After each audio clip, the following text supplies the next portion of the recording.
Prologue. The Weaver and the Loom. Before the foundation of the world, there was the Weaver. He sat at the great loom of creation, spinning the fabric of existence. Every star, every ocean, every breath of wind, and every human soul was a thread, brilliant, pure, and infinitely purposeful. The tapestry was meant to be flawless, a seamless garment of light and love. But humanity, granted the beautiful yet terrifying gift of free will, began to pull at the threads. We sought to weave our own patterns, separate from the weaver's design. In our haste, our pride, and our fear, the threads crossed. They pulled tight. They frayed. Sin, sorrow, sickness, and betrayal formed massive, intricate knots in the tapestry of human history. These were knots so tight, so hardened by generations of grief and malice, that no human hand could ever untangle them. To pull at them was only to tighten the bind. The weaver, looking upon the tangled, suffocating mess of his beloved creation, did not reach for shears to cut it away. He did not discard the fabric. Instead, he chose to enter the loom himself. He became a thread. He became flesh. This is the story of the carpenter from Nazareth, the Son of God, whose calloused, gentle hands reached into the most ruined parts of the human experience. He came not to condemn the tangles, but to do the painstaking, heartbreaking work of untying them. He came to smooth the knots. Chapter 1. The Frayed Thread of the Outcast. The road to Capernaum was choked with dust and the oppressive heat of the midday sun. Hidden in the shadows of the limestone rocks sat Elian. Elian was a man reduced to a frayed, broken thread. He was a leper. His life was a series of physical and societal knots. The disease had knotted his hands, twisting his fingers into rigid, agonizing shapes. But the deeper knots were invisible, the knot of shame in his throat when he had to cry out, "Unclean! Unclean!" to warn away travelers, the knot of profound loneliness in his chest, having not felt the warmth of a human touch in 7 years. Society had tied him off and cast him aside as a ruined piece of fabric. Through the shimmering heat, a crowd approached. At the center was Jesus. Elian knew the law. He knew he should step further into the shadows. But the desperation in his soul pulled him forward. He threw himself into the dirt, the dust coating his scarred skin. "Lord," he rasped, his voice a broken string, "if you are willing, you can make me clean." The crowd gasped. Men stepped back, drawing their robes tightly around themselves lest they brush against the untouchable. The tension in the air was a tightened cord, ready to snap. Jesus did not step back. He stopped. He looked down at the tangled, broken man trembling in the dirt. Jesus did not just speak a word of healing from a safe distance. He knelt. He reached out his hand, a hand accustomed to smoothing rough wood, and placed it directly on Elian's knotted, diseased shoulder. "I am willing," Jesus said, his voice a soothing balm. "Be clean." In an instant, the knots unraveled. The twisted joints in Elian's hands smoothed out, stretching into perfect, strong fingers. The sores faded into unblemished skin. But more profoundly, the suffocating knot of isolation in his heart dissolved. He was known. He was touched. He was restored to the tapestry. Chapter 2. The Tightened Cord of Wealth. If Elian was a thread cast aside, Levi the tax collector was a thread that had greedily wrapped itself around everything it could touch, suffocating itself in the process. Levi sat at his tax booth in Capernaum, counting Roman coins. To his people, he was a traitor, a man who bought his wealth with the blood and sweat of his neighbors. Levi wore fine linen, but his soul was wrapped in a straitjacket of his own making.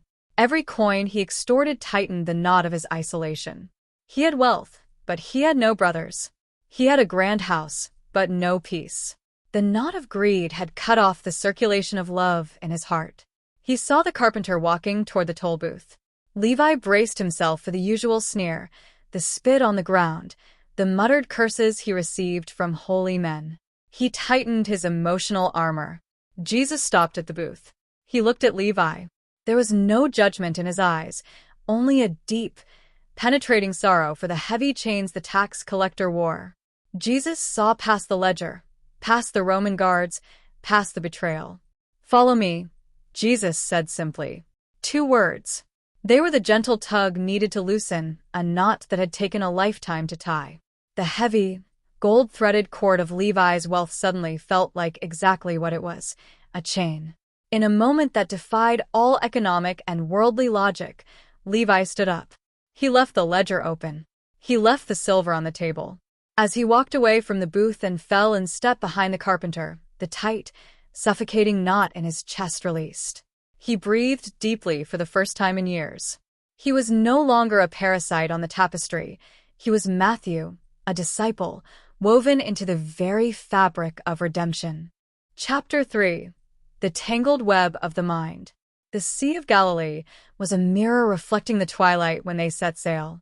But the geography of the lake was treacherous, and a violent squall swept down from the surrounding hills without warning.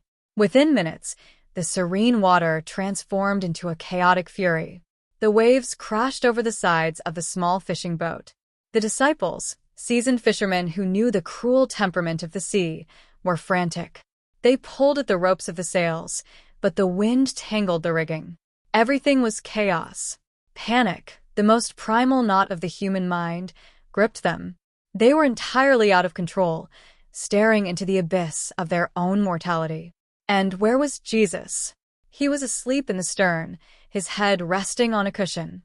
The disciples, blinded by the storm in the sky and the storm in their minds, woke him. "Teacher, don't you care if we drown?" Their fear was a tangled web, blurring their faith. Jesus awoke. He did not panic. He did not rush to the tangled ropes of the boat. He stood up, looking at the violent, chaotic expanse of water, the physical manifestation of humanity's deepest anxieties and turmoils. He raised his hand. "Peace. Be still." The wind did not just die down, it vanished. The waves did not gradually subside, they flattened instantly into glass. The sudden silence was deafening. Jesus turned to his friends, his voice gentle but firm, untangling the fear in their minds. "Why are you so afraid? Do you still have no faith?" He smoothed the water, but more importantly, he smoothed the frantic, tangled thoughts of his followers, showing them that even in the absolute chaos of life, the weaver maintains ultimate control over the threads. Chapter 4. The Snapped String of Death. There is one knot that humanity has never been able to untie, no matter our wisdom or our strength. Death. It is the final severance, the snapping of the thread. In the village of Bethany, a thread had been cut. Lazarus was dead. When Jesus arrived, the atmosphere was thick with the heavy, tangled cords of grief. The wailing of the mourners filled the air. Martha and Mary, Lazarus' sisters, were drowning in sorrow and the confusing knot of divine timing. "Lord," they wept, "if you had been here, my brother would not have died." Jesus saw the devastation that death wrought upon his beautiful creation. He saw the pain of separation. Facing the ultimate, cruelest knot of the human experience, Jesus did not offer shallow platitudes. He entered into the sorrow. Jesus wept.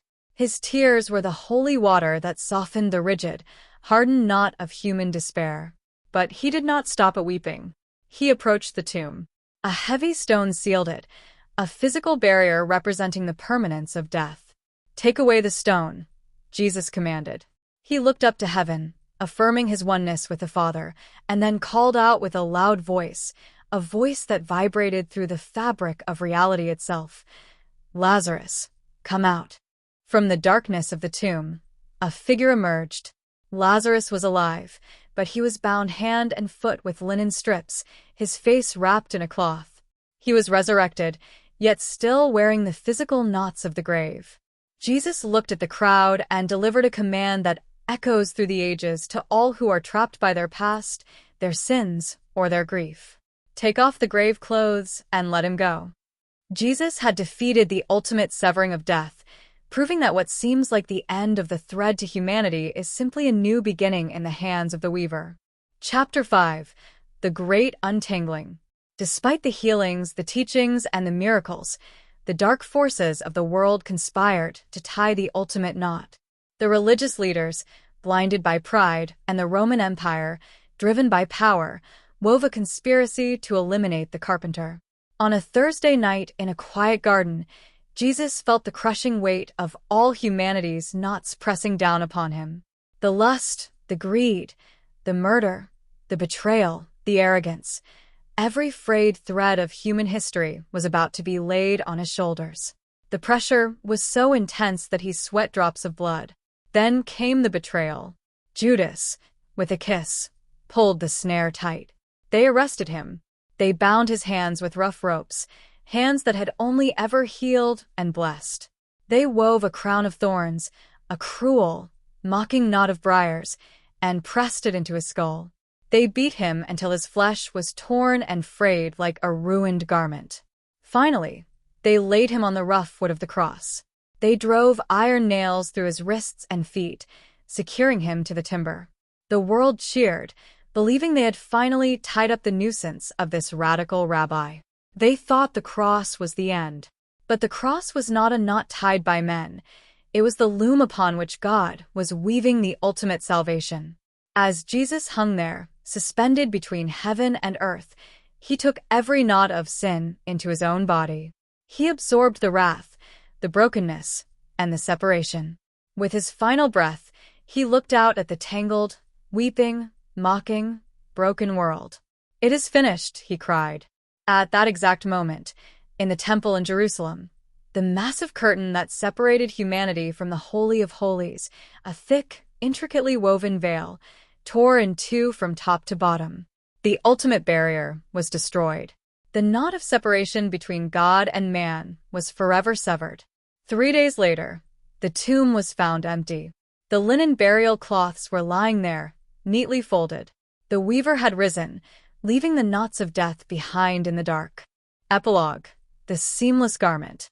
Today, the carpenter still walks among us through his spirit. We live in a world that is still obsessed with tying knots. We tie ourselves in knots of anxiety over tomorrow. We tie knots of bitterness against those who have wronged us. We bind ourselves with addictions, with pride, and with the desperate need to control our own lives. We look at our personal tapestries and see only a ruined, chaotic mess of frayed strings and tight binds. We pull and tug, trying to fix ourselves, only to make the tangles worse. The invitation of Jesus remains exactly the same as it was on the dusty roads of Galilee. He stands before you, extending hands that bear the scars of the greatest untangling in history. He does not ask you to bring him a perfect, seamless garment. He asks you to bring him your knots. Bring him the knot of your regret. Bring him the tight, suffocating cord of your anxiety. Bring him the frayed threads of your broken relationships and your shattered dreams. Place them in the hands of the carpenter. He is patient. He is gentle. He will not rush, and he will not cut the thread of your life. Day by day, grace by grace, he will work his fingers into the darkest, tightest places of your soul. He will forgive. He will heal. He will restore. In his hands, the tangled mess of your life is not a ruined fabric. It is the raw material for a masterpiece. Surrender the threads to the weaver, and let him smooth the knots.